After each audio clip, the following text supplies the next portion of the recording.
तीसरा अध्याय 14 आयत तो लैके अगे नूं असीं प्रभु दे वचन दे विच पढ़ां।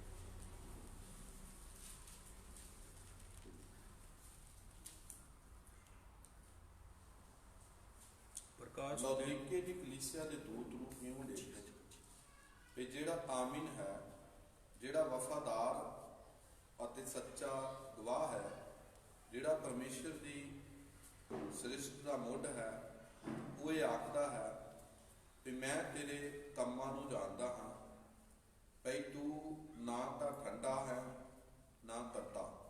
मैं चाहुंदा सां जो तू ठंडा या तत्ता हुंदा, सो तू सील गर्म जो है, ना तत्ता ना ठंडा।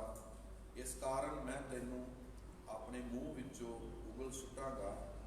तू जो आखदा है कि मैं धनवान हाँ अते मैं माया जोड़ी है अते मैनूं कासे दी लोड़ नहीं, अते नहीं जानदा है जो तू दुखी मंदभागी कंगाल अन्ना अते नंगा है। खुदाबंद बहुत वड्डी बरकत देवे। असी अज दे संदेश के लिए बड़े धन्नवादी हाँ, बड़े आदर नाल बैठांगे, क्योंकि प्रभु का आदर करना मुबारक है। अज असी लौदीकिया दी कलीसिया दे दूत नूं जाने कि इस कलीसिया नूं लै रहे हैं, जिहदा समा लौदीकिया कलीसिया काल का समा 1906 विच शुरू होया। 1906 विच लौदीकियाई युग जिहड़ा है ये शुरू होया।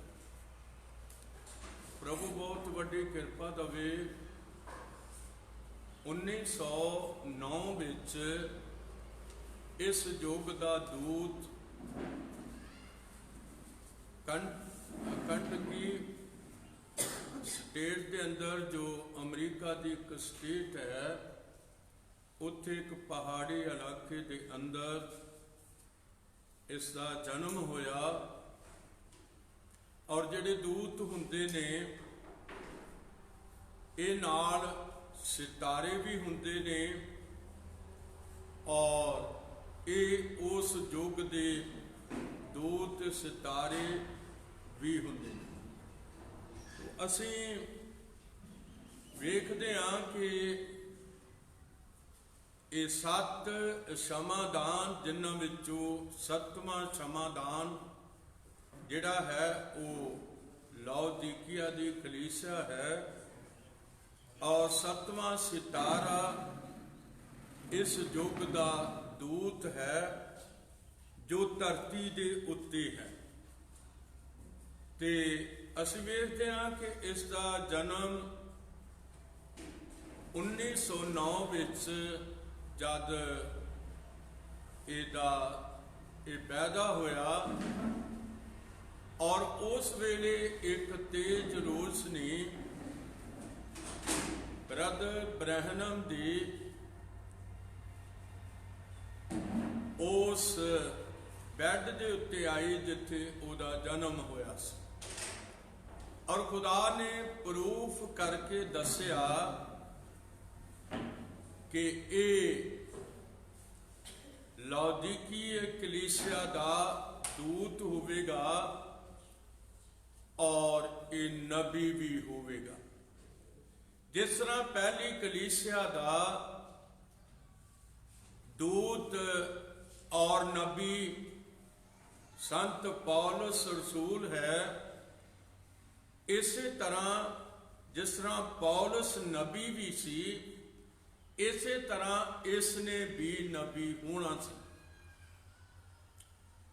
तो अज असी इस दूत नूं लै रहे हां, और लौदीकिया का नाम जिहड़ा है ये एक शहर का नाम है। ये एक शहर का नाम है। जिन्नियां भी 7 कलीसियावां ने, ये 7 शहरां दे नामां दे उत्ते इहदा नाम, इन्हां दा नाम रखिया गया। पहली जिहड़ी कलीसिया है ਉਸ ਨੂੰ ਅਸੀਂ ਅਫਸਸ ਦਾ ਯੁੱਗ ਆਖਦੇ ਹਾਂ। ਅਫਸਸ ਦੀ ਕਲੀਸਿਆ ਆਖਦੇ ਹਾਂ। ਔਰ ਅਫਸਸ ਦੀ ਕਲੀਸਿਆ ਹੈ। ਔਰ ਅਫਸਸ ਏਸ਼ੀਆ ਦੇ ਅੰਦਰ ਇੱਕ ਸ਼ਹਿਰ ਸੀ। ਇਸ ਇਲਾਕੇ ਨੂੰ ਏਸ਼ੀਆ ਮਾਈਨਰ ਵੀ ਆਖਿਆ ਗਿਆ ਹੈ। ਔਰ ਇੱਥੇ ਅਸੀਂ ਦੇਖਦੇ ਹਾਂ ਕਿ ਇਹ ਸ਼ਹਿਰ ਜਿਹੜੇ ਵਸ ਗਏ, ਔਰ ਸਾਰਦੀਸ ਵੀ ਇੱਕ ਸ਼ਹਿਰ ਹੈ, ਫਿਲਦਾਲਫੀਆ ਵੀ ਇੱਕ ਸ਼ਹਿਰ ਹੈ, ਔਰ ਲੌਦੀਕੀਆ ਵੀ ਇੱਕ ਸ਼ਹਿਰ।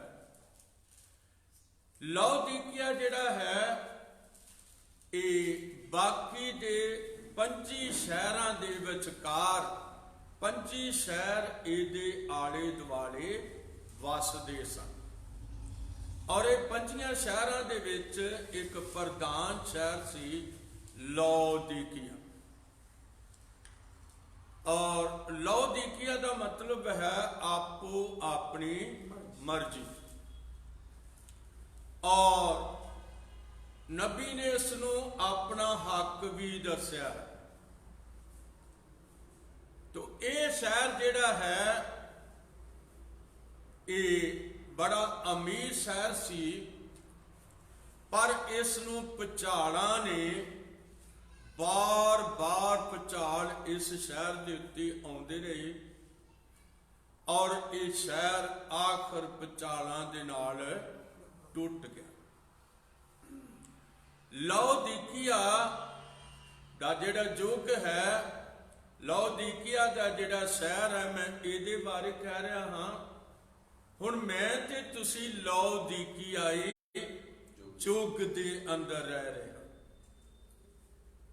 ਔਰ ਜਿੱਥੇ ਉਹ ਸ਼ਹਿਰ ਟੁੱਟ ਗਿਆ ਸੀ, ਉੱਥੇ ਇਹ ਯੁੱਗ ਵੀ ਜਿਹੜਾ ਹੈ, ਇਸ ਯੁੱਗ ਦੇ ਅੰਦਰ ਜਿੱਥੇ ਲੋਕ ਆਪੋ ਆਪਣੀ ਮਰਜ਼ੀ ਕਰ ਰਹੇ ਨੇ, ਔਰ ਇੱਥੋਂ ਤੱਕ ਕਿ ਇਹਨਾਂ ਲੋਕਾਂ ਦੇ ਅੰਦਰ ਕੁਝ ਉਹ ਵੀ ਲੋਕ ਨੇ ਜਿਹੜੇ ਆਪਣੀ ਮਰਜ਼ੀ ਨਹੀਂ ਕਰਦੇ, ਪਰ ਉਹ ਵਚਨ ਦੀ ਇੱਛਾ ਪੂਰੀ ਕਰਦੇ।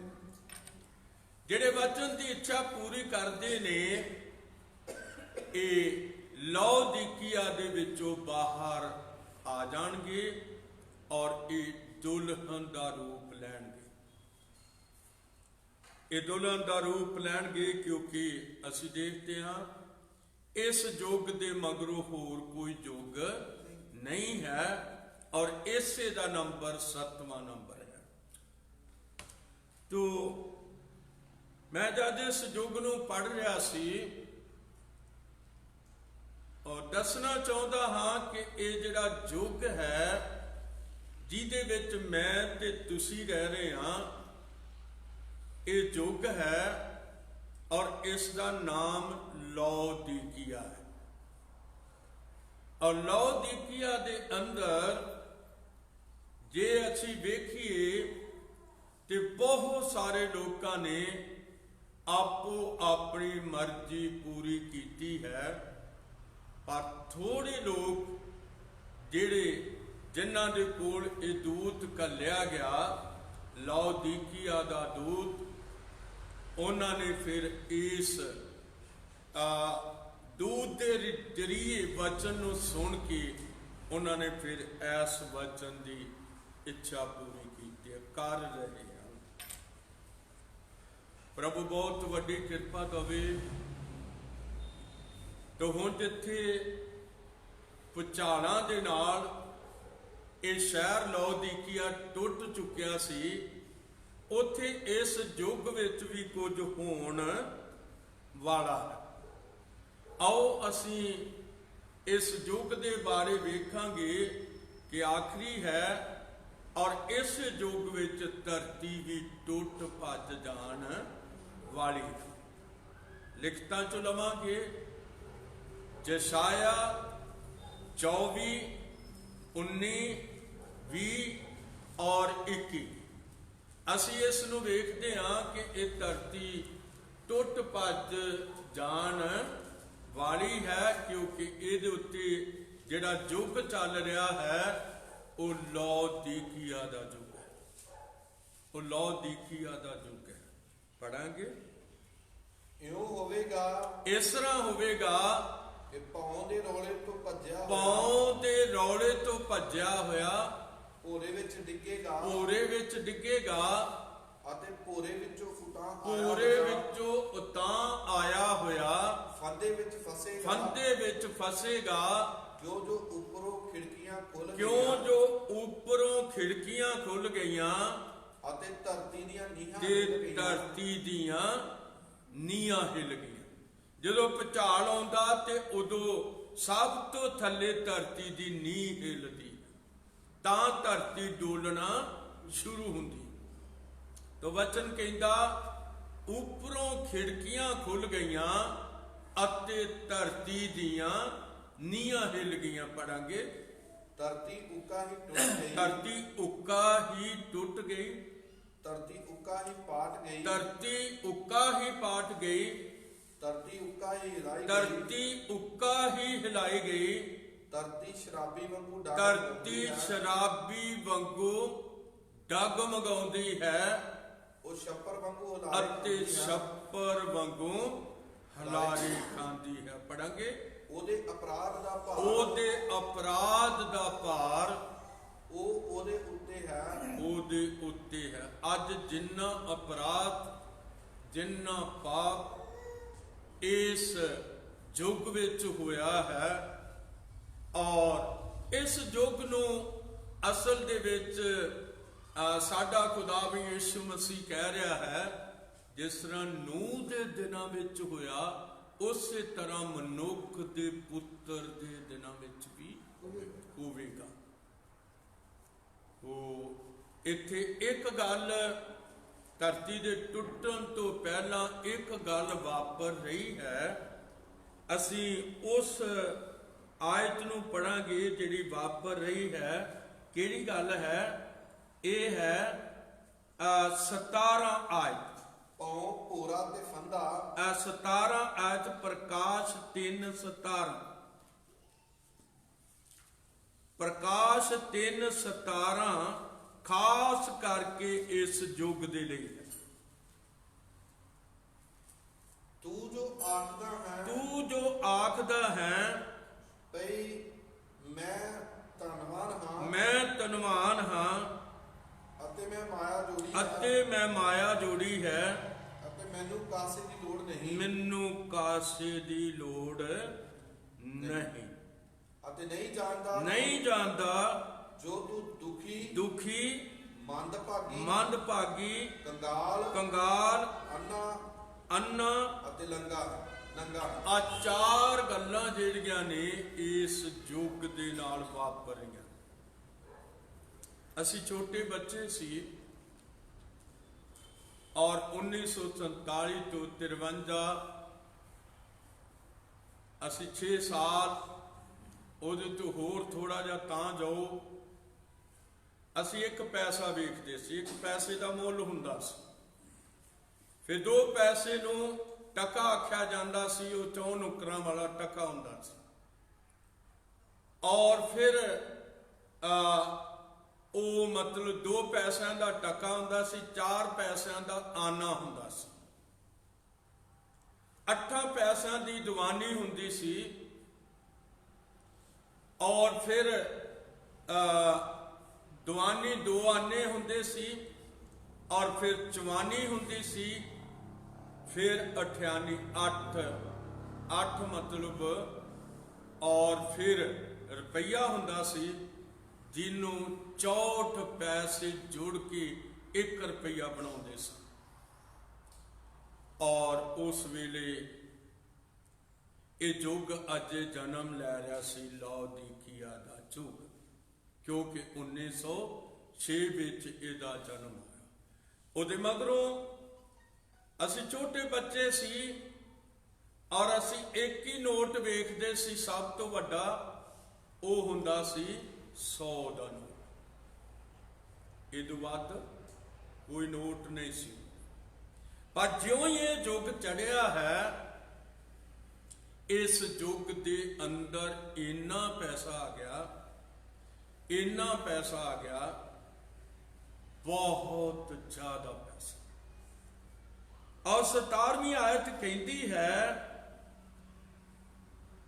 ਤੂੰ ਜੋ ਆਖਦਾ ਹੈ ਭਾਈ ਮੈਂ ਧਨਵਾਨ ਹਾਂ ਅਤੇ ਮੈਂ ਮਾਇਆ ਜੋੜੀ ਹੈ, ਮੈਨੂੰ ਕਾਸੇ ਦੀ ਲੋੜ ਨਹੀਂ ਹੈ। ਔਰ ਪੈਸੇ ਤੇ ਆ ਗਏ, ਇਸ ਯੁੱਗ ਨੂੰ ਬਹੁਤ ਸਾਰੇ ਪੈਸੇ ਮਿਲ ਗਏ, ਪਰ ਇਸ ਯੁੱਗ ਨੂੰ ਹੋਰ ਚੀਜ਼ਾਂ ਵੀ ਮਿਲੀਆਂ, ਉਹਦੇ ਨਾਲ ਹੀ ਇਸ ਯੁੱਗ ਨੂੰ ਹੋਰ ਚੀਜ਼ਾਂ ਵੀ ਮਿਲੀਆਂ।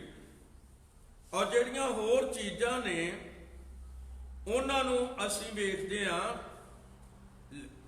ਵਚਨ ਕਹਿੰਦਾ ਹੈ ਮੈਂ ਮਾਇਆ ਜੋੜੀ ਹੈ, ਮੈਨੂੰ ਕਾਸੇ ਦੀ ਲੋੜ ਨਹੀਂ ਹੈ ਅਤੇ ਨਹੀਂ ਜਾਣਦਾ ਜੋ ਤੂੰ ਦੁਖੀ ਹੈ। ਜਿੰਨੀਆਂ ਬਿਮਾਰੀਆਂ ਇਸ ਯੁੱਗ ਵਿੱਚ ਆਈਆਂ ਨੇ, ਇੰਨੀਆਂ ਬਿਮਾਰੀਆਂ ਕਿਸੇ ਯੁੱਗ ਨੇ ਨਹੀਂ ਵੇਖੀ। ਕਿਸੇ ਯੁੱਗ ਨੇ ਇੰਨੀਆਂ ਬਿਮਾਰੀਆਂ ਨਹੀਂ ਵੇਖੀਆਂ। ਸੁਣਦੇ, ਇੰਨੀਆਂ ਬਿਮਾਰੀਆਂ ਕਿਸੇ ਯੁੱਗ ਨੇ ਨਹੀਂ ਵੇਖੀ। ਉਹ ਅਸੀਂ ਦੇਖਦੇ ਹਾਂ ਕੈਂਸਰ ਇਸ ਯੁੱਗ ਨੇ ਵੇਖਿਆ, ਕਾਲਾ ਪੀਲੀਆ ਇਹ ਯੁੱਗ ਹੰਢਾਰਿਆ ਹੈ। ਕੈਂਸਰ, ਕਾਲਾ ਪੀਲੀਆ ਇਹ ਯੁੱਗ ਹੰਢਾਰਿਆ ਹੈ। ਔਰ ਫਿਰ ਅਸੀਂ ਦੇਖਦੇ ਹਾਂ ਏਡਸ ਇਹ ਯੁੱਗ ਹੰਢਾਰਿਆ ਹੈ। ਔਰ ਫਿਰ ਹੋਰ ਭਿਆਨਕ ਤੋਂ ਭਿਆਨਕ ਬਿਮਾਰੀਆਂ, ਲੋਕਾਂ ਦੇ ਸਿਰ ਦੇ ਸੈੱਲ ਘਟ ਜਾਣੇ, ਹੋਰ ਬਿਮਾਰੀਆਂ ਜਿਹੜੀਆਂ ਕੀ ਮੰਗ ਰਹੀਆਂ ਨੇ, ਹਜ਼ਾਰਾਂ ਰੁਪਏ ਨਹੀਂ ਮੰਗ ਰਹੀਆਂ, ਲੱਖਾਂ ਰੁਪਈਆ ਮੰਗ ਰਹੀਆਂ। ਔਰ ਜੇ ਲੱਖਾਂ ਰੁਪਈਆ ਮੰਗ ਰਹੀਆਂ ਨੇ ਤੇ ਲੱਖਾਂ ਆ ਵੀ ਲੋਕਾਂ ਦੇ ਕੋਲ ਗਿਆ, ਪਰ ਮੈਂ ਹੱਥ ਉਠਾ ਕੇ ਕਿੰਨਾ ਸ਼ਾਂਤੀ ਇਹਨਾਂ ਲੋਕਾਂ ਵਿੱਚ ਖਤਮ ਹੋ ਗਈ, ਸ਼ਾਂਤੀ ਜਾਂਦੀ ਰਹੀ। ਇਹ ਸ਼ਾਂਤੀ ਵਾਲਾ ਯੁੱਗ ਨਹੀਂ ਹੈ, ਇਹ ਯੁੱਗ ਅਸਲ 'ਚ ਹੋ ਕੇ ਪਰਨ ਵਾਲਾ ਯੁੱਗ। ਪੈਸੇ ਬਹੁਤ ਨੇ, ਬਹੁਤ ਪੈਸੇ ਨੇ, 2-2 ਹਜ਼ਾਰ ਦੇ ਨੋਟ ਨੇ, 1000 ਦਾ ਨੋਟ ਤੇ ਉਹਨਾਂ ਬੰਦ ਕਰ ਦਿੱਤਾ, 500 ਦਾ ਨੋਟ, ਔਰ ਕਿੰਨੇ ਪੈਸੇ ਨੇ। ਪਰ ਜਦੋਂ ਬਿਮਾਰੀ ਆ ਕੇ ਪੈਂਦੀ ਹੈ ਤੇ ਡਾਕਟਰ ਕਹਿੰਦੇ ਨੇ ਵੀ 3 ਲੱਖ ਰੁਪਇਆ ਲੱਗੇਗਾ। ਕਿੱਥੋਂ ਪੈਸੇ ਇੰਨੇ ਆਉਣਗੇ? ਔਰ ਫਿਰ ਅਸੀਂ ਦੇਖਦੇ ਹਾਂ ਇਸ ਯੁੱਗ ਵਿੱਚ ਕੀ ਹੋਇਆ। ਜਿਨ੍ਹਾਂ ਨੇ ਪੈਸੇ ਜੋੜੇ ਨੇ ਉਹਨਾਂ ਕੋਲ ਲੱਖਾਂ ਲੱਖਾਂ ਪੈਸੇ ਹੋ ਗਏ, ਔਰ ਉਹ ਪੈਸੇ ਜਿਸ ਤਰ੍ਹਾਂ ਜੁੜੇ ਉਸੇ ਤਰ੍ਹਾਂ ਹੀ ਚਲੇ ਜਾਂਦੇ। ਇੱਕ ਆਇਤ ਅਸੀਂ ਹੋਰ ਪੜਾਂਗੇ ਜਿਹੜੀ ਅੰਤਲੇ ਦਿਨਾਂ ਨੂੰ ਬਿਆਨ ਕਰਦੀ। ਇਹ ਦੂਸਰਾ ਤਿਮੋਥੀਅਸ ਹੈ ਔਰ ਇਹ ਤੀਸਰਾ ਅਧਿਆਇ ਹੈ, ਔਰ ਇਹ ਪਹਿਲੀਆਂ ਆਇਤਾਂ ਨੇ। ਜਰਾ ਕਿ ਇਸ ਯੁੱਗ ਨੂੰ ਵੇਖੋ ਵੀ ਇਹ ਯੁੱਗ ਦਾ ਹਾਲ ਕੀ ਹੋਇਆ। ਔਰ ਦੂਸਰਾ ਤਿਮੋਥੀਅਸ 3 ਪਹਿਲੀ ਆਇਤ, ਪਰ ਇਹ ਜਾਣ ਛੱਡ ਲਿਖਿਆ, ਪਰ ਇਹ ਜਾਣ ਛੱਡ ਅੰਤ ਦੇ ਦਿਨਾਂ ਵਿੱਚ ਭੈੜੇ ਸਮੇਂ ਭੈੜੇ ਸਮੇਂ ਆ ਜਾਣਗੇ। ਕਿਉਂ ਜੋ ਮਨੁੱਖ ਆਪ ਸਵਾਰਥੀ ਇੰਨੇ ਰੁੱਖੇ ਹੋ ਜਾਣਗੇ। ਆਪ ਸਵਾਰਥੀ, ਮਾਇਆ ਦੇ ਲੋਭੀ ਰਲਦੇ ਆ ਨਾ ਲੌਦੀਕਿਆ ਦੇ ਨਾਲ। ਇਹ ਕਿਉਂਕਿ ਲੌਦੀਕਿਆ ਵੀ ਅੰਤਲਾ ਹੈ, ਇਹ ਵੀ ਅੱਜ ਦਾ ਅਧਿਆਇ ਜਿਹੜਾ ਇਹ ਵੀ ਅੰਤਲਾ ਹੈ। ਤੂੰ ਆਖਦਾ ਹੈ ਮੈਂ ਮਾਇਆ ਜੋੜੀ, ਲੌਦੀਕਿਆ। ਔਰ ਹੁਣ ਇੱਥੇ ਵੀ ਮਾਇਆ ਦੀ ਗੱਲ ਹੈ ਕਿ ਨਹੀਂ? ਇਹ ਜਾਣ ਛੱਡ ਵੀ ਅੰਤਲੇ ਦਿਨਾਂ ਵਿੱਚ ਭੈੜੇ ਸਮੇਂ ਆ ਜਾਣਗੇ, ਮਨੁੱਖ ਆਪ ਸਵਾਰਥੀ, ਮਾਇਆ ਦੇ ਲੋਭੀ। ਹੁਣ ਮੈਂ ਮੂੰਹ ਤੋਂ ਕਹਿਣਾ ਨਹੀਂ ਚਾਹੁੰਦਾ, ਕਿੰਨੇ ਲੋਕ ਨੇ ਜਿਹੜੇ ਪੈਸੇ ਦਾ ਹੀ ਲੋਭ ਵਿਖਾ ਰਹੇ, ਵੱਡੇ ਤੋਂ ਵੱਡੇ ਲੋਕ ਜਿਹੜੇ ਨੇ ਉਹ ਲੋਭ ਕਾਹਦਾ ਵਿਖਾ ਰਹੇ ਨੇ? ਪੈਸੇ ਦਾ ਲੋਭ। ਠੀਕ ਹੈ, ਤੋ ਅਸੀਂ ਵੇਖਦੇ ਹਾਂ ਇਹ ਪੈਸੇ ਦਾ ਲੋਭ ਇਕੱਠਾ ਤੇ ਹੋ ਜਾਂਦਾ ਹੈ, ਪਰ ਕਿਹੜੀ ਬਿਮਾਰੀ ਆ ਕੇ ਪੈਸਾ ਲੈ ਜਾਂਦੀ ਆ, ਇਹਦੇ ਬਾਰੇ ਕੁਝ ਵੀ ਕਿਹਾ ਜਾ ਨਹੀਂ ਸਕਦਾ। ਉੱਥੇ ਲਾਉਦੀਕੀਆ ਦੇ ਯੁੱਗ ਵਿੱਚ ਕਿਹਾ ਗਿਆ ਹੈ, ਤੂੰ ਇਹ ਨਹੀਂ ਜਾਣਦਾ ਜੋ ਤੂੰ ਦੁਖੀ ਮੰਦਭਾਗਾ ਕੰਗਾਲ ਅੰਨਾ ਅਤੇ ਨੰਗਾ ਹੈ। ਹੁਣ ਕੰਗਾਲ ਜਿਹੜਾ ਹੈ ਇਹ ਕੀ ਹੈ? ਬਸ ਇੱਕ ਬਿਮਾਰੀ ਆ ਜਾਏਗੀ ਔਰ ਉਹ ਮਨੁੱਖ ਨੂੰ ਕੰਗਾਲ ਬਣਾ ਕੇ ਰੱਖ ਦੇ। ਇੱਕ ਵਾਰੀ ਇੱਕ ਭਾਈ ਆਪਣੀ ਘਰ ਦੀ ਦਾ ਇਲਾਜ ਕਰਵਾਉਣ ਵਾਸਤੇ ਗਿਆ ਇਸ ਸੰਗਤ ਦਾ, ਔਰ ਉਹਦੀ 1000 ਰੁਪਏ ਦੀ ਪਰਚੀ ਬਣੀ, ਔਰ ਪਰਚੀ ਤੋਂ ਮਗਰੋਂ ਡਾਕਟਰ ਨੇ ਚੈੱਕ ਕਰਨਾ ਸੀ। ਤੇ ਮੈਂ ਦੱਸਣਾ ਚਾਹੁੰਦਾ ਕਿ ਉਹ ਕਿਸੇ ਲਾਗੇ ਇੱਕ ਮਰੀਜ਼ ਨੂੰ ਪੁੱਛ ਰਿਹਾ ਸੀ ਵੀ ਕਿੰਨਾ ਕੁ ਚਿਰ ਦਵਾਈ ਖਾਣੀ ਪੈਂਦੀ ਹੈ। ਉਹ ਕਹਿੰਦਾ ਚਿਰ ਦੀ ਗੱਲ ਨਾ ਕਰ, ਇਹ ਖਾਣੀ ਪੈਣੀ ਹੈ। ਫਿਰ ਕਹਿੰਦਾ ਵੀ ਫਿਰ ਵੀ ਇਹ ਪੈਸੇ ਕਹਿੰਦਾ ਇੱਕ ਹਫ਼ਤੇ ਦੀ 28-2900 ਦੀ ਦਵਾਈ ਹੈ। 28-2900 ਦੀ ਦਵਾਈ ਹਫ਼ਤੇ ਦੇ ਅੰਦਰ। ਫਿਰ ਕਹਿੰਦਾ ਜੀ ਕੋਈ ਲਿਮਟ ਨਹੀਂ ਵੀ ਇਹ ਦਿਮਾਗੀ ਚੱਕਰ ਘਟ ਜਾਏਗਾ ਵੱਧ ਜਾਏਗਾ, ਇਹਨੂੰ ਨੈਰੋਆਲੋਜੀ ਕਹਿੰਦੇ ਨੇ, ਇਹਦਾ ਕੋਈ ਚੱਕਰ ਦਾ ਪਤਾ ਲੱਗ ਨਹੀਂ ਸਕਦਾ। ਇਸ ਕਰਕੇ ਲੋਕ ਦੁਖੀ ਹੋ ਗਏ, ਮੰਦਭਾਗੇ ਹੋ ਗਏ, ਕਿਉਂਕਿ ਅਸੀਂ ਦੇਖਦੇ ਹਾਂ ਸੜਕਾਂ ਦੇ ਉੱਤੇ ਲੋਕ ਢੇਰ ਹੋ ਜਾਂਦੇ, ਚੰਗੇ ਭਲੇ ਚੱਲਦੇ ਕਾਰ 'ਚ ਬੈਠੇ ਐਕਸੀਡੈਂਟ ਹੁੰਦਾ, ਔਰ ਪਤਾ ਨਹੀਂ ਉਹਨਾਂ ਵਿੱਚੋਂ ਕਿੰਨੇ ਬਚਦੇ, ਕਿੰਨੇ ਟੁੱਟ ਭੱਜ ਜਾਂਦੇ, ਕਿਸੇ ਦੀ ਲੱਤ ਟੁੱਟ ਜਾਂਦੀ, ਕਿਸੇ ਦਾ ਕੁਝ। ਇਹ ਇਸ ਯੁੱਗ ਦਾ ਹੈ ਅਸਰ। ਮੰਦਭਾਗੀ ਅੰਨਾ ਕਿਉਂ? ਇਸ ਕਰਕੇ ਕਿ ਸੱਚਾਈ ਨੂੰ ਇਹ ਯੁੱਗ ਨਹੀਂ ਜਾਣਦਾ। ਅੰਨਾ ਅਤੇ ਨੰਗਾ ਕਿਉਂ ਹੈ? ਇਸ ਕਰਕੇ ਕਿ ਇਸ ਯੁੱਗ ਲਾਉਦੀਕੀਆ ਦੇ ਅੰਦਰ ਔਰਤਾਂ ਆਦਮੀ ਨਾਲੋਂ ਅੱਗੇ ਲੰਘਣਾ ਚਾਹ ਰਹੀਆਂ ਨੇ, ਔਰ ਉਹ ਮਰਦਾਂ ਦੇ ਕੱਪੜੇ ਆਪਣੇ ਸਰੀਰ ਤੇ ਪਾ ਰਹੀਆਂ ਨੇ, ਜਦ ਕਿ ਮੂਸਾ ਦੇ ਵਿੱਚੋਂ ਦੀ ਖੁਦਾ ਨੇ ਕਿਹਾ ਸੀ ਕਿ ਮਰਦ ਦਾ ਪਹਿਰਾਵਾ ਔਰਤ ਉੱਤੇ ਨਾ ਹੋਵੇ ਤੇ ਨਾ ਔਰਤ ਦਾ ਪਹਿਰਾਵਾ ਮਰਦ ਉੱਤੇ ਹੋਵੇ। ਤੇ ਕੰਮ ਸਾਰੇ ਹੋ ਰਹੇ ਨੇ। ਯੁੱਗ ਕਿਹੜਾ ਹੈ? ਲਾਉਦੀਕੀਆ ਦਾ ਯੁੱਗ ਹੈ। ਤੇ ਲਾਉਦੀਕੀਆ ਦਾ ਯੁੱਗ ਜਿਹੜਾ ਹੈ, ਇਹਦੇ ਪਿਛਲੇ ਪਾਸੇ ਇੱਕ ਯੁੱਗ ਲੱਗਾ ਹੋਇਆ ਫਿਲਦਾਲਫੀਆ ਦਾ ਯੁੱਗ। ਫਿਲਦਾਲਫੀਆ ਦਾ ਯੁੱਗ ਜਿਹੜਾ ਹੈ, ਇਹਦਾ ਦੂਤ 1703 ਵਿੱਚ ਉਹਦਾ ਜਨਮ ਹੋਇਆ। ਇਸ ਲਾਉਦੀਕੀਆ ਦੇ ਯੁੱਗ ਦਾ 1906 ਵਿੱਚ ਯੁੱਗ ਸ਼ੁਰੂ ਹੋਇਆ ਤੇ 9 ਵਿੱਚ ਇਹਦਾ ਦੂਤ ਮਤਲਬ ਯੁੱਗ ਵਿੱਚ ਆ ਗਿਆ। ਉਹ ਮਤਲਬ 1917 ਵਿੱਚ ਉਹਦਾ ਜਨਮ ਹੋਇਆ। 3 ਵਿੱਚ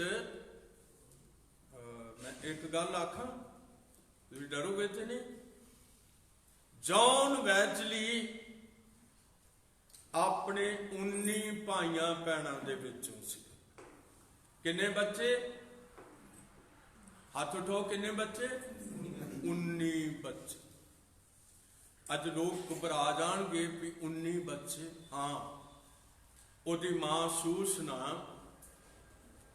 ਬਹੁਤ ਹੀ ਆਦਰਯੋਗ ਇੱਕ ਇਸਤਰੀ ਸੀ ਜਿਹਦਾ ਆਲੇ ਦੁਆਲੇ ਬਹੁਤ ਹੀ ਵਧੀਆ ਅਸਰ ਸੀਗਾ।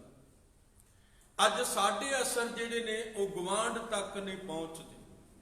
ਸਾਡੀ ਜ਼ਿੰਦਗੀ ਦਾ ਅਸਰ ਇੱਕ ਗੁਆਂਢੀ ਤੱਕ ਨਹੀਂ ਪਹੁੰਚ ਸਕਦਾ। ਔਰ ਗੁਆਂਢੀ ਵੀ ਆਖੇਗਾ ਜੇ ਪੁੱਛੀਏ ਵੀ ਸੁਣੋ ਤੁਹਾਡੇ ਆਂਢ ਗੁਆਂਢ ਦਾ, ਉਹ ਨਹੀਂ। ਯਿਸੂ ਮਸੀਹ ਦਾ ਵਚਨ ਬਹੁਤ ਬਹੁਤ ਬਹੁਮੁੱਲਾ ਹੈ। ਉਹਨੇ ਕਿਹਾ ਤੂੰ ਆਪਣੇ ਗੁਆਂਢੀ ਨੂੰ ਆਪਣੇ, ਬੋਲ ਦੋ, ਆਪਣੇ ਗੁਆਂਢੀ ਨੂੰ ਆਪਣੇ ਜਿਹਾ ਪਿਆਰ ਕਰੋ। ਅੱਜ ਗੁਆਂਢੀ ਨੂੰ ਪਿਆਰ ਨਹੀਂ ਹੁੰਦਾ, ਬੜੀ ਔਖੀ ਗੱਲ ਹੋਈ ਲੋਕਾਂ ਤੋਂ। ਜੌਨ ਵੈਸਲੀ ਦੇ ਉੱਤੇ ਜਿਹੜਾ ਫਿਲਡਲਫੀਆ ਦੇ ਯੁੱਗ ਦਾ, ਜਾਣੇ ਕਿ ਲਾਉਦੀਕੀਆ ਤੋਂ ਪਹਿਲੇ ਯੁੱਗ ਦਾ 6ਵੇਂ ਯੁੱਗ ਦਾ ਬੰਦਾ ਹੈ, ਔਰ ਇਹ ਆਪਣੇ ਮਾਂ-ਬਾਪ ਦੇ 19 ਬੱਚਿਆਂ ਵਿੱਚੋਂ ਇੱਕ ਸੀ।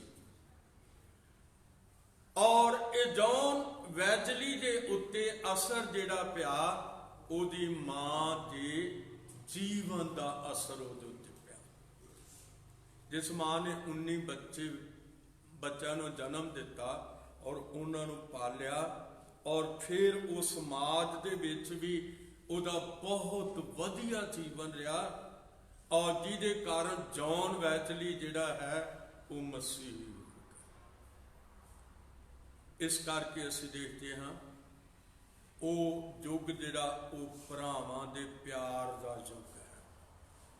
ਲੋਕ ਆਉਂਦੇ ਸੀ ਗਿਰਜੇ ਵਿੱਚ, ਡਿੱਗ ਕੇ ਤੌਬਾ ਕਰਦੇ ਸੀ, ਮੂੰਹ ਤੇ ਮੂੰਹ ਡਿੱਗ ਕੇ ਕਹਿੰਦੇ ਸੀ ਪ੍ਰਭੂ ਮੈਨੂੰ ਮਾਫ ਕਰ ਦੇ, ਮੇਰੇ ਪਾਪ ਮਾਫ ਕਰ ਦੇ। ਔਰ ਅੱਜ ਅਸੀਂ ਦੇਖਦੇ ਹਾਂ ਕਿ ਅਸੀਂ ਤੌਬਾ ਕਰਨ ਵਾਲਿਆਂ ਨੂੰ ਉਡੀਕਦੇ ਹਾਂ ਤੇ ਉਹ ਆਉਂਦੇ ਨਹੀਂ, ਕਿ ਆਪਣੇ ਆਪ ਨਹੀਂ ਆਉਂਦੇ। ਪਤਾ ਨਹੀਂ ਕਿਹਦੇ ਆਖੇ ਲੱਗ ਕੇ ਤੌਬਾ ਕਰਦੇ ਨੇ।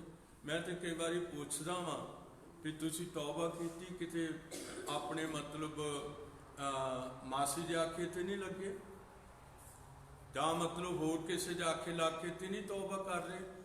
ਫਿਰ ਉਹ ਕਹਿੰਦੇ ਵੀ ਨਹੀਂ। ਫਿਰ ਤਸੱਲੀ ਹੁੰਦੀ ਆ ਵੀ ਚਲੋ ਠੀਕ, ਖੁਦਾਵੰਦ ਬਹੁਤ ਵੱਡੀ ਬਰਕਤ। ਉਹ ਯੁੱਗ ਜਿਹਦੇ ਵਿੱਚ ਚਰਚਾਂ ਦੇ ਅੰਦਰ ਲੋਕ ਰੋਂਦੇ ਸਨ, ਆਪਣੇ ਪਾਪਾਂ ਤੇ ਰੋਂਦੇ ਸੀ, ਬੁਰਾਈਆਂ ਤੇ ਰੋਂਦੇ ਸੀ, ਬਦੀਆਂ ਤੇ ਰੋਂਦੇ ਸੀ, ਔਰ ਰੋ ਕੇ ਕਹਿੰਦੇ ਸੀ ਖੁਦਾਵੰਦ ਮੈਨੂੰ ਮਾਫ ਕਰ ਦੇ, ਮੈਂ ਬਚ ਜਾਵਾਂ। ਇਹ ਉਹਦੇ ਵਿੱਚ ਉਹ ਯੁੱਗ ਸੀ। ਪਰ ਅਸੀਂ ਲਾਉਦੀਕਿਆਈ ਯੁੱਗ ਦੇ ਅੰਦਰ ਬਹੁਤ ਮੁਸ਼ਕਲ ਹੈ, ਬਹੁਤ ਮੁਸ਼ਕਲ।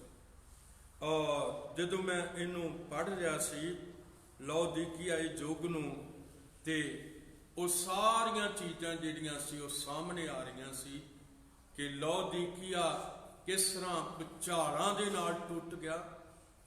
ਔਰ ਲਾਉਦੀਕਿਆਈ ਯੁੱਗ ਦੇ ਅੰਦਰ ਲਾਉਦੀਕਿਆਈ ਸ਼ਹਿਰ ਭੁਚਾਲਾਂ ਨਾਲ ਟੁੱਟਿਆ, ਔਰ ਹੁਣ ਇਹ ਯੁੱਗ ਚੱਲ ਰਿਹਾ ਹੈ, ਇਹ ਕਦੋਂ ਖਤਮ ਹੋ ਜਾਏਗਾ?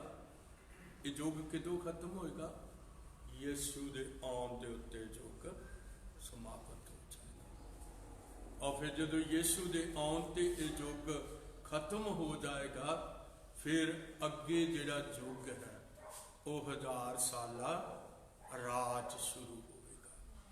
ਜਦੋਂ 1000 ਸਾਲਾ ਰਾਜ ਸ਼ੁਰੂ ਹੋਵੇਗਾ, ਉਹਦੇ ਤੋਂ ਪਹਿਲਾਂ ਕਿ ਧਰਤੀ 1000 ਸਾਲੇ ਰਾਜ ਲਈ ਨਵੀਂ ਬਣੇ ਔਰ ਬਹੁਤ ਵਧੀਆ ਬਣੇ, ਇਹ ਧਰਤੀ ਦਾ ਟੁੱਟਣਾ ਬੇਹੱਦ ਜ਼ਰੂਰੀ ਹੈ। ਪ੍ਰਭੂ ਬਹੁਤ ਵੱਡੀ ਬਰਕਤ ਦੇਵੇ। ਜਦੋਂ ਧਰਤੀ ਨਵੀਂ ਬਣੇਗੀ ਤੇ ਉਹਦਾ ਇੱਕ ਹਵਾਲਾ ਮੈਂ ਦੇਣਾ ਚਾਹੁੰਦਾ ਇਸ ਯੁੱਗ ਤੋਂ। ਮਗਰੋਂ ਜਦੋਂ ਇਹ ਯੁੱਗ ਬੀਤ ਜਾਏਗਾ ਔਰ ਫਿਰ ਇੱਕ ਕੰਮ ਹੋਵੇਗਾ, ਮੈਂ ਮੀਕਾ ਦਾ ਹਵਾਲਾ ਤੁਹਾਡੇ ਸਾਹਮਣੇ ਦੇਣਾ ਚਾਹੁੰਦਾ। ਔਰ ਇਹ ਮੀਕਾ 4 ਹੈ ਜਿਹੜਾ ਮੈਂ ਤੁਹਾਡੇ ਸਾਹਮਣੇ ਰੱਖਣਾ ਚਾਹੁੰਦਾ। ਲਿਖਿਆ ਆਖਰੀ ਦਿਨਾਂ ਵਿੱਚ ਇਉਂ ਹੋਵੇਗਾ ਕਿ ਯਹੋਵਾ ਦੇ ਪਰਬਤ ਦਾ ਯਹੋਵਾ ਦੇ ਭਵਨ ਦਾ ਪਰਬਤ ਪਹਾੜਾਂ ਦੇ ਸਿਰੇ ਉੱਤੇ ਕਾਇਮ ਕੀਤਾ ਜਾਵੇਗਾ ਅਤੇ ਉਹ ਪਹਾੜੀਆਂ ਤੋਂ ਉੱਚਾ ਕੀਤਾ ਜਾਵੇਗਾ ਤੇ ਊਮਤਾਂ ਉਸ ਦੇ ਵੱਲ ਵਗਣਗੀਆਂ। ਇਹ ਕੰਮ ਇਸ ਯੁੱਗ ਦੇ ਖਤਮ ਹੋਣ ਤੋਂ ਮਗਰੋਂ ਸ਼ੁਰੂ ਹੋ ਜਾਏਗਾ। ਔਰ ਸਿਯੋਨ ਦੇ ਪਰਬਤ ਦਾ ਪਹਾੜ ਜਿਹੜਾ ਹੈ ਉਹ ਪਹਾੜੀਆਂ ਦੇ ਸਿਰੇ ਦੇ ਉੱਤੇ ਕਾਇਮ ਕੀਤਾ ਜਾਏਗਾ, ਜਾਣੇ ਕਿ ਧਰਤੀ ਦੇ ਉੱਤੇ ਤਬਦੀਲੀ ਸ਼ੁਰੂ ਹੋਵੇਗੀ। ਔਰ ਜਦੋਂ ਤਬਦੀਲੀ ਸ਼ੁਰੂ ਹੋਵੇਗੀ ਤੇ ਫਿਰ ਹੱਥ ਉਠਾ ਕੇ ਆਖਾਂਗੇ 1000 ਸਾਲਾ ਰਾਜ ਵੀ ਇੱਥੇ ਆਵੇਗਾ। 1000 ਸਾਲਾ ਰਾਜ ਕਿਹਦਾ ਰਾਜ ਹੋਵੇਗਾ?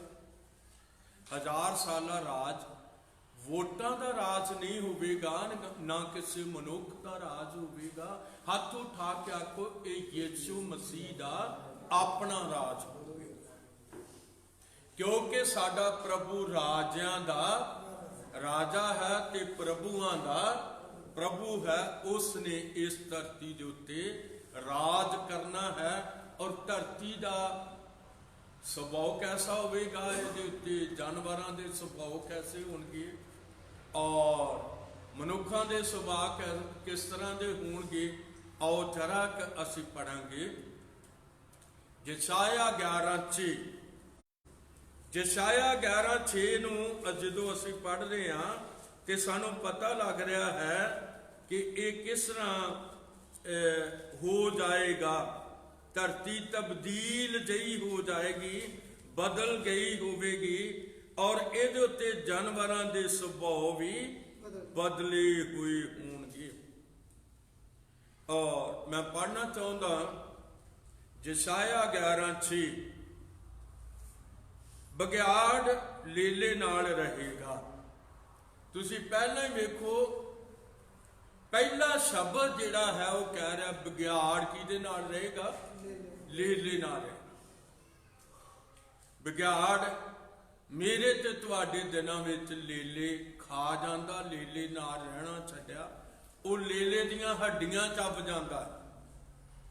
ਪਰ ਜਦੋਂ ਇਹ 1000 ਸਾਲਾ ਰਾਜ ਸ਼ੁਰੂ ਹੋਵੇਗਾ ਔਰ ਲਿਖਿਆ ਹੈ ਬਘਿਆੜ ਲੇਲੇ ਨਾਲ ਰਹੇਗਾ ਅਤੇ ਚੀਤਾ ਮੇਮਨੇ ਨਾਲ ਬੈਠੇਗਾ।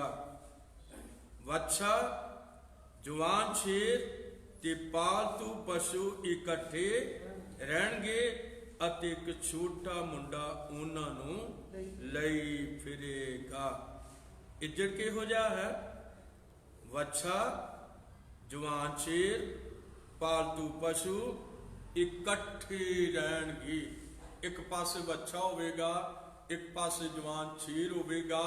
ਪਾਲਤੂ ਪਸ਼ੂ ਕਿਹੜੇ ਨੇ? ਭੇਡਾਂ, ਬੱਕਰੀਆਂ। ਔਰ ਇਹ ਸਾਰੇ ਪਾਲਤੂ ਪਸ਼ੂ ਨੇ ਜਿਹੜੇ ਘਰਾਂ 'ਚ ਰੱਖ ਕੇ ਪਾਲੇ ਜਾਂਦੇ ਨੇ। ਪਾਲਤੂ ਪਸ਼ੂ ਇਕੱਠੇ ਰਹਿਣਗੇ ਔਰ ਇੱਕ ਛੋਟਾ ਮੁੰਡਾ ਉਹਨਾਂ ਨੂੰ ਲਈ ਫਿਰੇਗਾ। ਔਰ ਵਚਨ ਕਹਿੰਦਾ ਹੈ ਅਤੇ ਉਹਨਾਂ ਦੇ ਬੱਚੇ ਇਕੱਠੇ ਬੈਠਣਗੇ। ਬਲਦ ਸ਼ੇਰ, ਬੱਬਰ ਸ਼ੇਰ ਬੋਲਦ ਵਾਂਗੂ ਭੋਂ ਖਾਵੇਗਾ ਅਤੇ ਦੁੱਧ ਚੁੰਗਦਾ ਬੱਚਾ ਸੱਪ ਦੀ ਖੁੱਡ ਉੱਤੇ ਖੇਡੇਗਾ। ਕਿੰਨੀ ਸ਼ਾਂਤੀ ਹੋਵੇਗੀ। ਛੋਟਾ ਬੱਚਾ ਸੱਪ ਦੀ ਖੁੱਡ ਉੱਤੇ ਖੇਡੇਗਾ, ਸਗੋਂ ਨਾਗ ਦੀ ਵਰਮੀ ਵਿੱਚ ਕੀ ਪਾਵੇਗਾ? ਆਪਣਾ ਹੱਥ ਪਾਵੇਗਾ। ਤੁਸੀਂ ਇਸ ਯੁੱਗ ਲਈ ਤਿਆਰ ਹੋ, ਕਿਉਂਕਿ ਲਾਓਦੀਕੀਆ ਯੁੱਗ ਜਿਹੜਾ ਹੈ ਉਹ ਸਮਾਪਤੀ ਦੇ ਉੱਤੇ ਹੈ ਔਰ ਇਹਦੇ ਵਿੱਚ ਉਹ ਲੋਕ ਬਚਣਗੇ ਜਿਹੜੇ ਆਪਣੀ ਮਰਜ਼ੀ ਨਹੀਂ ਬਲਕਿ ਮਸੀਹ ਯਿਸੂ ਦੀ ਮਰਜ਼ੀ ਨੂੰ ਕੀ ਕਰਨਗੇ? ਪੂਰਾ ਕਰਨਗੇ। ਪ੍ਰਭੂ ਢੇਰ ਸਾਰੀ ਬਰਕਤ ਦੇਵੇ। ਅਸੀਂ ਇਹਨਾਂ ਚੀਜ਼ਾਂ ਨੂੰ ਇਸ ਬਹੁਮੁੱਲੇ ਵਚਨ ਦੇ ਵਿੱਚੋਂ ਇਕੱਠਾ ਕਰਦੇ। ਇਹ ਬਹੁਮੁੱਲਾ ਵਚਨ ਕਿੰਨਾ ਕਿ ਬਹੁਮੁੱਲਾ ਹੈ। ਜਦੋਂ ਅਸੀਂ ਜ਼ਬੂਰ 19 ਦੀ ਇੱਕ ਆਇਤ ਨੂੰ ਪੜ੍ਹਦੇ ਹਾਂ। 71 ਆਇਤ ਵਿੱਚ ਲਿਖਿਆ ਹੈ, 72 ਆਇਤ ਵਿੱਚ ਲਿਖਿਆ ਹੈ, ਤੇਰੀ ਬਵਿਸਤਾ ਮੇਰੇ ਲਈ ਸੋਨੇ ਅਤੇ ਚਾਂਦੀ ਦੇ ਹਜ਼ਾਰਾਂ ਸਿੱਕਿਆਂ ਨਾਲੋਂ ਚੰਗੀ ਹੈ। ਇਹ ਵਚਨ ਸੋਨੇ ਅਤੇ ਚਾਂਦੀ ਦੇ ਹਜ਼ਾਰਾਂ ਸਿੱਕਿਆਂ ਨਾਲੋਂ ਚੰਗਾ ਹੈ ਜਿਨ੍ਹਾਂ ਲੋਕਾਂ ਨੂੰ ਖੁਦਾ ਦੀ ਕਿਰਪਾ ਮਿਲੀ ਹੈ। 71 ਆਇਤ ਵਿੱਚ ਲਿਖਿਆ, ਮੇਰੇ ਲਈ ਭਲਾ ਹੋਇਆ ਵੀ ਮੈਂ ਕੀ ਹੋਇਆ? ਦੁਖੀ ਹੋਇਆ, ਤਾਂ ਜੋ ਮੈਂ ਤੇਰੀਆਂ ਵਿਧੀਆਂ ਨੂੰ ਸਿੱਖ ਲਵਾਂ। ਅੱਜ ਅਸੀਂ ਸਿੱਖਣ ਆਉਂਦੇ ਹਾਂ ਤੇ ਬਹੁਤ ਵਧੀਆ ਗੱਲ ਹੈ, ਕਿਉਂਕਿ ਅੱਜ ਸਾਨੂੰ ਸਿੱਖਣ ਨੂੰ ਕੁਝ ਮਿਲਦਾ ਹੈ। ਸਿੱਖਣ ਨੂੰ ਪ੍ਰਭੂ ਦਾ ਵਚਨ ਮਿਲਦਾ ਹੈ। ਸਿਖਾਉਣ ਵਾਲੇ ਧਰਤੀ ਦੇ ਉੱਤੇ ਅਜੇ ਹੈਗੇ ਨੇ। ਅਸਲ ਦੇ ਵਿੱਚ ਸਿਖਾਉਣ ਵਾਲਾ ਪਵਿੱਤਰ ਆਤਮਾ ਹੈ, ਜਿਹੜਾ ਪ੍ਰਭੂ ਦੇ ਆਤਮਾ ਦੁਆਰਾ ਚੱਲਦਾ ਹੈ। ਉਹ ਪ੍ਰਭੂ ਦੇ ਵਚਨ ਦੇ ਅੱਗੇ ਝੁਕ ਕੇ ਨੀਵਾਂ ਹੁੰਦਾ ਹੈ ਤੇ ਇਸ ਵਚਨ ਤੋਂ ਸਿੱਖਿਆ ਪਾਉਂਦਾ ਹੈ। ਪ੍ਰਭੂ ਬਹੁਤ ਵੱਡੀ ਬਰਕਤ ਦੇਵੇ। ਮੈਂ ਥੋੜਾ ਜਿਹਾ ਅੱਗੇ ਤੁਹਾਨੂੰ ਲੈ ਕੇ ਜਾਣਾ ਚਾਹੁੰਦਾ। 8ਵੀਂ ਆਇਤ ਹੈ, ਦੁੱਧ ਚੁੰਘਦਾ ਬੱਚਾ ਸੱਪ ਦੀ ਖੋਟ ਉੱਤੇ ਖੇਡੇਗਾ ਅਤੇ ਦੁੱਧੋਂ ਛੁਡਾਇਆ ਹੋਇਆ ਬੱਚਾ ਆਪਣਾ ਹੱਥ ਨਾਗ ਦੀ ਵਰਮੀ ਉੱਤੇ ਰੱਖੇਗਾ।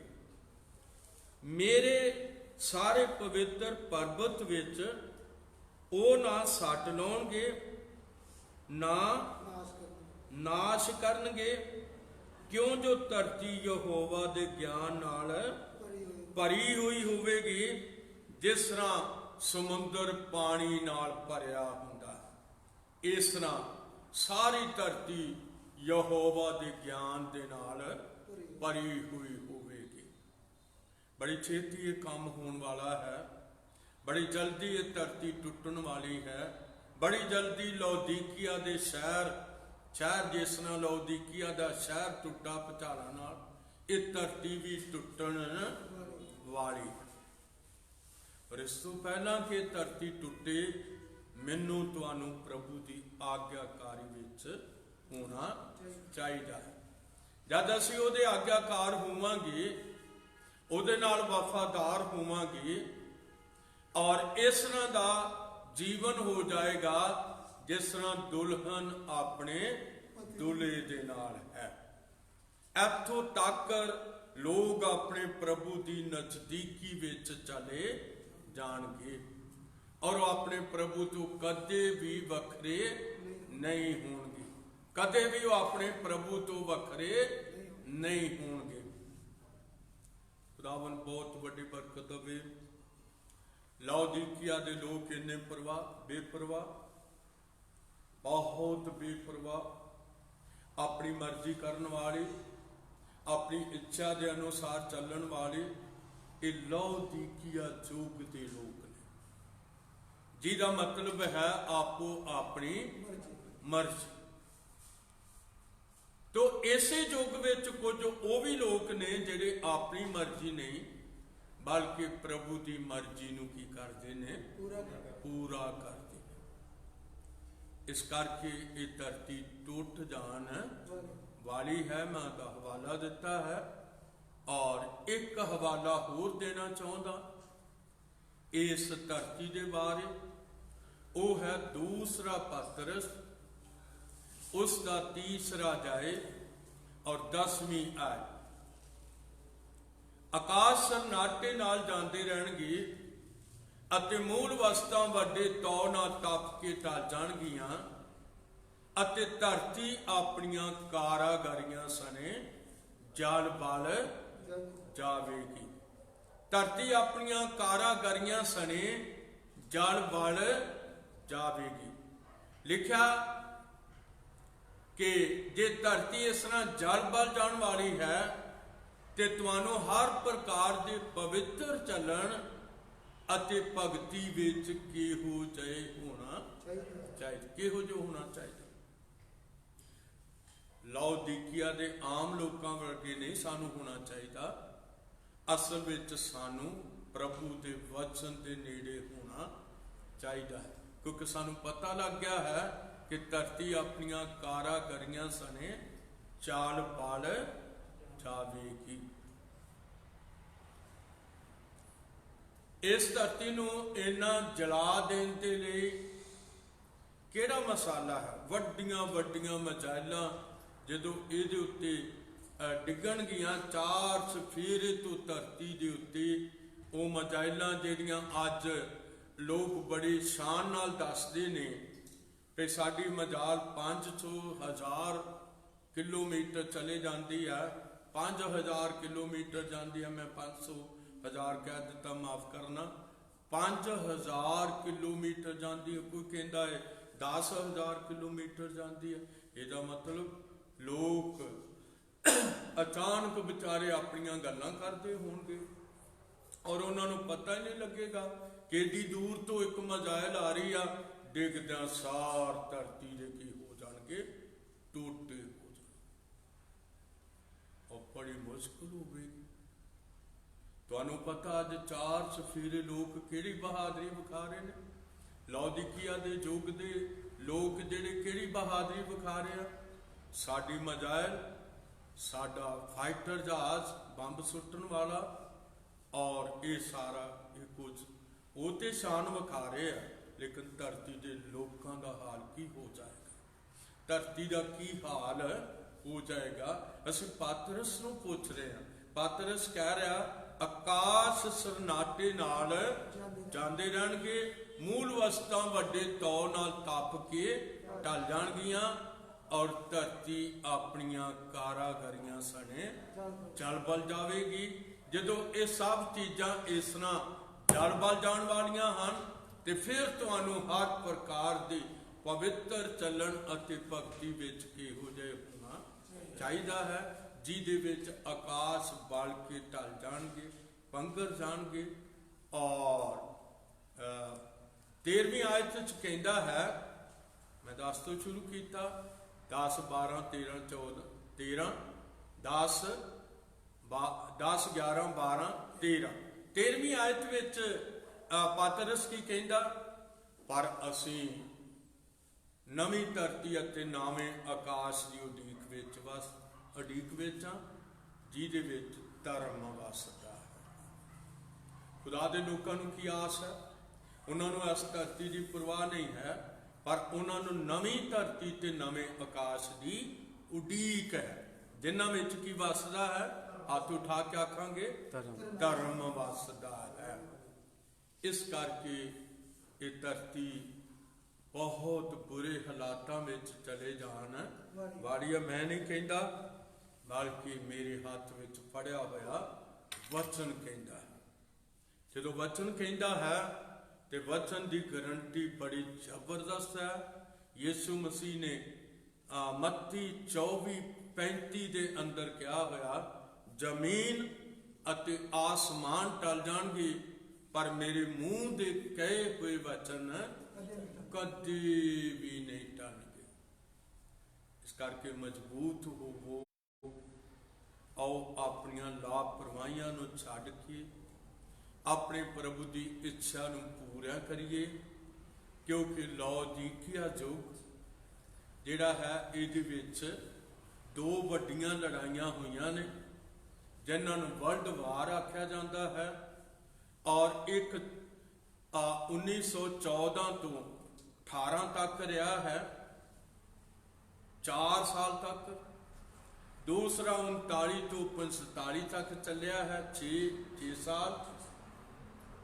ਔਰ ਹੁਣ ਜਿਹੜਾ ਵਰਲਡ ਵਾਰ ਹੈ ਇਹ ਬਿਲਕੁਲ ਤਿਆਰ ਹੈ। ਇਹਦੇ ਵਿੱਚ ਕੀ ਹੋ ਜਾਏਗਾ ਕਿਸੇ ਨੂੰ ਕੁਝ ਵੀ ਪਤਾ ਨਹੀਂ ਹੈ, ਪਰ ਦੁਨੀਆ ਡਰੀ ਹੋਈ ਹੈ, ਬਹੁਤ ਡਰੀ ਹੋਈ ਹੈ। ਇਸ ਕਰਕੇ ਇਹ ਯੁੱਗ 39 ਤੋਂ 45 ਤੱਕ ਦੂਸਰਾ ਵਰਲਡ ਵਾਰ। ਪਰ ਹੁਣ ਲੋਕ ਜਿਹੜੇ ਨੇ ਉਹ ਕਿਸ ਤਰ੍ਹਾਂ ਦੇ ਹੋ ਗਏ ਨੇ? ਪੱਥਰ ਦਿਲ ਹੋ ਗਏ ਨੇ। ਇਹ ਜਾਣ ਛੱਡ ਕੇ ਅੰਤਲਿਆਂ ਦਿਨਾਂ ਵਿੱਚ ਭੈੜੇ ਸਮੇਂ ਆ ਜਾਣਗੇ। ਮਨੁੱਖ ਆਪਸ ਸਵਾਰਥੀ ਮਾਇਆ ਦੇ ਲੋਭੀ, ਛੇਕੀਬਾਜ਼, ਕੁਫਰ ਬਕਣ ਵਾਲੇ, ਮਾਪਿਆਂ ਦੇ ਸਾਰੇ ਬੋਲ ਕੇ ਦੱਸੋ ਪਹਿਲਾਂ, ਮਾਪਿਆਂ ਦੇ ਅਣ ਆਗਿਆਕਾਰ, ਨਸ਼ੁਕਰੇ, ਅਪਵਿੱਤਰ, ਨਿਰਮੋਹ, ਪੱਥਰ ਦਿਲ, ਪਰਾਈ ਨਿੰਦਿਆ ਕਰਨ ਵਾਲੇ, ਅਸੰਜਮੀ, ਕਰੜੇ, ਨੇਕੀ ਦੇ ਵੈਰੀ, ਨਿਮਕ, ਹਰਾਮ, ਕਾਲੇ ਅਤੇ ਕਮੰਡੀ ਹੋਣਗੇ। ਇੰਨੀਆਂ ਲਿਸਟਾਂ, ਇਹ ਵੱਡੀ ਲਿਸਟ ਜਿਹੜੀ ਆ ਉਹ ਇਸ ਯੁੱਗ ਦੇ ਨਾਲ ਪੂਰੀ ਹੋਣ ਵਾਲੀ ਹੈ। ਸੋ ਲਾਉਦੀਕੀਆ ਦਾ ਯੁੱਗ ਸਮਾਪਤੀ ਦੇ ਉੱਤੇ ਹੈ, ਔਰ ਇਹਦੇ ਵਿੱਚ ਹੀ ਲਾਉਦੀਕੀਆ ਦਾ ਜਿਹੜਾ ਦੂਤ ਹੈ ਉਹਨੂੰ ਖੁੱਲੀ ਹੋਈ ਪੁਸਤਕ ਦੇ ਦਿੱਤੀ ਗਈ ਹੈ। ਇਹ ਖੁੱਲੀ ਹੋਈ ਪੁਸਤਕ ਕਿਹੜੀ ਹੈ? ਇਹ ਅਸਲ ਵਿੱਚ ਉਹ ਮੋਹਰਾਂ ਦੀ ਪੁਸਤਕ ਹੈ ਜਿਹਨੂੰ 7 ਮੋਹਰਾਂ ਲਾ ਕੇ ਬੰਦ ਕਰ ਦਿੱਤਾ ਗਿਆ ਸੀ। ਔਰ ਜਦੋਂ 7ਵੇਂ ਦੂਤ ਨੂੰ ਲਿਖਿਆ ਹੈ ਪ੍ਰਕਾਸ਼ 10 ਔਰ ਉਸ ਦੀ 7 ਆਇਤ ਵਿੱਚ ਲਿਖਿਆ, 7 ਆਇਤ ਮੈਂ 10:7 ਪੜ੍ਹਨੀ ਚਾਹੁੰਦਾ ਹਾਂ। ਜੇ ਮੈਂ ਉਸ ਤਰ੍ਹਾਂ ਆਖਾਂ ਤੇ ਗਲਤੀ ਹੋ ਜਾਏਗੀ, ਪਰ 10:7 ਨੂੰ ਮੈਂ ਜ਼ਰੂਰ ਤੁਹਾਡੇ ਸਾਹਮਣੇ ਪੜ੍ਹਨਾ ਚਾਹੁੰਦਾ ਹਾਂ। ਔਰ ਇੱਥੇ ਲਿਖਿਆ ਹੈ 10:7 ਸਗੋਂ ਸਤਵੇਂ ਦੂਤ ਦੀ ਆਵਾਜ਼ ਦੇ ਦਿਨੀ ਜਾਂ ਉਹ ਤੁਰੀ ਵਜਾਵੇਗਾ ਤਾਂ ਪਰਮੇਸ਼ਰ ਦਾ ਭੇਤ ਸੰਪੂਰਨ ਹੋਵੇਗਾ, ਜਿਵੇਂ ਉਹਨੇ ਆਪਣੇ ਦਾਸਾਂ ਨੂੰ ਅਰਥਾਤ ਨਬੀਆਂ ਨੂੰ ਇਹਦੀ ਖੁਸ਼ਖਬਰੀ ਸੁਣਾਈ ਸੀ। 7ਵੇਂ ਦੂਤ ਦੀ ਆਵਾਜ਼ ਦੇ ਦਿਨੀ ਜਾਂ ਉਹ ਤੁਰੀ ਵਜਾਵੇਗਾ। ਇਹ ਤੁਰੀ ਵੱਜ ਰਹੀ ਹੈ, ਇਹ ਤੁਰੀ ਵੱਜ ਰਹੀ ਹੈ। ਪ੍ਰਭੂ ਆਪ ਲਲਕਾਰ ਨਾਲ, ਮਹਾਦੂਤ ਦੀ ਆਵਾਜ਼ ਨਾਲ, ਪਰਮੇਸ਼ਰ ਦੀ ਤੁਰੀ ਨਾਲ ਇਹ ਵੱਜ ਰਹੀ ਹੈ। ਸਵਰਗ ਤੋਂ ਉਤਰੇਗਾ ਅਤੇ ਜਿਹੜੇ ਮਸੀਹ ਵਿੱਚ ਹੋ ਕੇ ਮੋਏ ਹਨ ਉਹ ਪਹਿਲਾਂ ਜੀ ਉੱਠਣਗੇ, ਤਦ ਅਸੀਂ ਜਿਹੜੇ ਜਿਉਂਦੇ ਅਤੇ ਬਾਕੀ ਰਹਿੰਦੇ ਹਾਂ ਅਸੀਂ ਪ੍ਰਭੂ ਦੇ ਮੈਨੂੰ ਅਚਾਨਕ ਬਦਲਾਂ ਉੱਤੇ ਉਠਾਏ ਜਾਵਾਂਗੇ ਅਤੇ ਅਸੀਂ ਸਦਾ ਪ੍ਰਭੂ ਦੇ ਸੰਗ ਰਹਾਂਗੇ। ਸੋ ਆਓ ਅਸੀਂ ਦੁਆ ਕਰਾਂਗੇ। ਪ੍ਰਭੂ ਬਹੁਤ ਵੱਡੀ ਬਰਕਤ ਦੇਵੇ ਆਪਣੇ ਬਚਾਓ ਲਈ, ਆਪਣੀ ਜਾਨ ਦੇ ਬਚ ਜਾਣ ਦੇ ਲਈ। ਤੁਸੀਂ ਕੀ ਕਰਨਾ ਚਾਹੁੰਦੇ ਹੋ? ਤੁਸੀਂ ਬਾਈਬਲ ਦੇ ਨੇੜੇ ਹੋ। ਸਾਨੂੰ ਬਚਾਉਣ ਵਾਲਾ ਸਾਡਾ ਖੁਦਾ ਵੀ ਯਿਸੂ ਮਸੀਹ ਹੈ। ਹੱਥ ਉਠਾ ਕੇ ਅਸੀਂ ਦੁਆ ਕਰਾਂਗੇ। Hallelujah, hallelujah, hallelujah, hallelujah, hallelujah, hallelujah. ਪਿਆਰੇ ਖੁਦਾ ਵੀ ਯਿਸੂ ਮਸੀਹ ਤੇਰਾ ਧੰਨਵਾਦ, ਤੇਰਾ ਧੰਨਵਾਦ, ਤੇਰਾ ਧੰਨਵਾਦ। ਬਹੁਤ ਵੱਡੀ ਕਿਰਪਾ ਦੀ ਪਿਆਰੇ ਖੁਦਾ ਵੀ ਯਿਸੂ ਮਸੀਹ, ਬੜਾ ਫਜ਼ਲ ਦੇ ਪ੍ਰਭੂ ਯਿਸੂ ਮਸੀਹ, ਬੜੀ ਕਿਰਪਾ ਦੀ। ਧੰਨਵਾਦ ਹੋਵੇ ਤੇਰਾ, ਧੰਨਵਾਦ, ਤੇਰਾ ਧੰਨਵਾਦ, ਤੇਰਾ ਧੰਨਵਾਦ।